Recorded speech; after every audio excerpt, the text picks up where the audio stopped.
আসসালামু আলাইকুম ওয়া রাহমাতুল্লাহ। সম্মানিত মুসলিম ভাই সকল, এখন আমরা নামাজ পড়ার পদ্ধতি শিক্ষা দেব। নামাজ পড়ার জন্য কিবলামুখী হয়ে দাঁড়িয়ে প্রথমে নিয়ত অন্তরে করতে হবে, মুখে নয়, কারণ তা হলো বিদআত। আল্লাহু আকবার বলবেন। আল্লাহু আকবার বলার পর তাকবীর বলার সময় দুই হাত কাঁধ অথবা কান বরাবর উত্তোলন করে, যাকে রফউল ইয়াদাইন বলা হয়, উভয় হাতের আঙ্গুলগুলি পাশাপাশি রাখবেন এবং বাম হাতের উপর ডান হাত রেখে বুকের উপরে বাঁধবেন।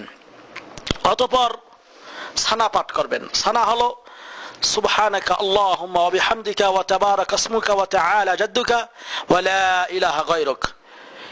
এরপর সূরাতুল ফাতিহা পাঠ করবেন। ইমাম, মুক্তাদি, একাকী নামাজি সবাইকে পাঠ করতে হবে। সেটা হলো আলহামদুলিল্লাহি রাব্বিল আলামিন আর রহমানির রহিম মালিকি ইয়াউমিদ্দিন ইয়্যাকা না'বুদু ওয়া ইয়্যাকা নাস্তাঈন ইহদিনাস সিরাতাল মুস্তাকিম সিরাতাল্লাযীনা আন'আমতা আলাইহিম গায়রিল মাগদুবি আলাইহিম ওয়ালাদ-দাল্লিন আমিন। এরপর অন্য যে কোনো একটি সূরা পাঠ করবেন। করার পর আপনি আল্লাহু আকবার বলে হাত দুটি আবার পূর্বের ন্যায় কাঁধ অথবা কান বরাবর উত্তোলন করে এরপরে রুকুতে যাবেন। রুকুতে যে অবশ্যই আপনার পিঠ এটাকে সোজা রাখতে হবে এবং সেখানে রুকুতে যে বলবেন সুবহানা রাব্বিয়াল আযীম। রুকুতে যে আপনি এই দোয়াটি 1 থেকে 3 বার পাঠ করবেন। পাঠ করার পর সামি আল্লাহু লিমান হামিদা এই কথা বলে, ইমাম বা একাকী নামাজি হলে এই কথা বলে উঠবেন এবং বলবেন রব্বানা ওয়ালাকাল হামদ হামদান কাসীরান তাইয়্যিবান মুবারাকান ফিহ এই কথা বলে সোজা হয়ে দাঁড়াবেন। অতঃপর আপনি আল্লাহু আকবার বলে সিজদায় যাবেন। সিজদায় যেয়ে আপনি বলবেন সুবহানা রাব্বিয়াল আ'লা 1 থেকে 3 বার এই দোয়াটি পাঠ করবেন। সিজদায় যে নাক কপাল মাটিতে লাগাতে হবে, দুই পায়ের গোড়ালি একসঙ্গে জড়াতে হবে, আর আপনাকে পাজর থেকে হাত দুটি আলাদা রাখতে হবে, হাত দুটি বিছানো যাবে না, আমরা যেগুলি ছবির মধ্যে দেখতে পারি। অতঃপর আপনি আল্লাহু আকবার বলে উঠে বলবেন রব্বিগফিরলি অথবা আল্লাহুম্মা গফিরলি ওয়ারহামনি ওয়াহদিনি ওয়াআফিনি ওয়ারযুকনি। এই অবস্থায় আপনার ছবির মধ্যে দেখানো হচ্ছে বাম পায়ের বাম পাটি পিছনের নিচে দিয়ে আপনি বাম পায়ের উপরে বসবেন, ডান পাটা খাড়া করে রাখবেন। এরপর আবার আল্লাহু আকবার বলে দ্বিতীয়বার সিজদা করবেন। দ্বিতীয়বার সিজদায় যে আগের সিজদার মতোই সিজদা দিতে হবে। অতঃপর আপনি সেখান থেকে উত্তোলন হবেন, দাঁড়াবেন দ্বিতীয় রাকাতের জন্য। দ্বিতীয় রাকাতের জন্য দাঁড়িয়ে আপনি আবার পূর্বের ন্যায় বুকের উপরে হাত বাঁধবেন।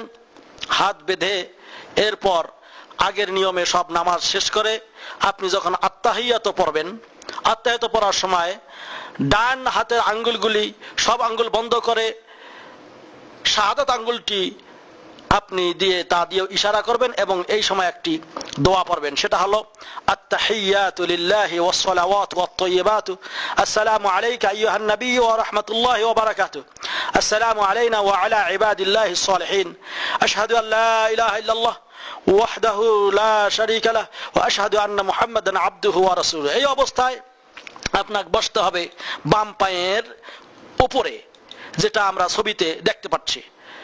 এরপরে